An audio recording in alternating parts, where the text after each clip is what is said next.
Que vais-je faire à manger ce soir? J'ai des invités, du quinoa.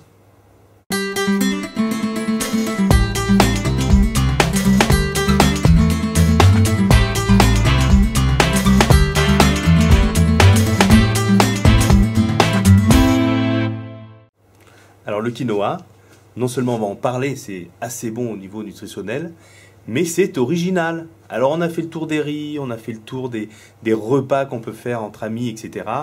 Faites-leur du quinoa. Alors le quinoa, ça se cuisine très facilement, comme le riz. Un volume de quinoa pour 3 volumes d'eau. Vous le portez à ébullition. Quelques minutes, une fois que l'eau est absorbée, laissez comme ça, comme le riz. Il va gonfler, il va libérer un germe, c'est magnifique. On peut le manger sucré, salé, froid, chaud, en taboulé. Allez-y, le quinoa, c'est extraordinaire. Alors d'où il vient ce quinoa? Il a été cultivé à 5000 mètres d'altitude, c'est sud-américain, sachant qu'il a été boudé au départ, il y avait des conquérants espagnols, et bien ils ont été voir un petit peu ce qu'ils pouvaient rapporter. La quinoa, ils ne l'ont pas rapporté. Pourquoi? Deux raisons.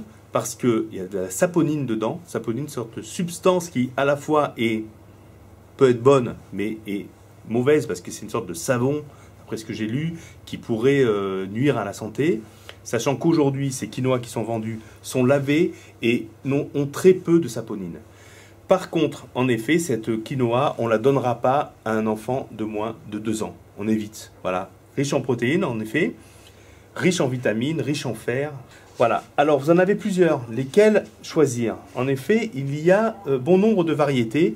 La plus connue et celle qui semblerait la plus intéressante, c'est la quinoa réale. Alors là, je vois quinoa blanche, quinoa rouge. Quinoa rouge est un peu plus rustique, riche en fibres. Et là, celui-ci, en effet, c'est une variété de quinoa réale.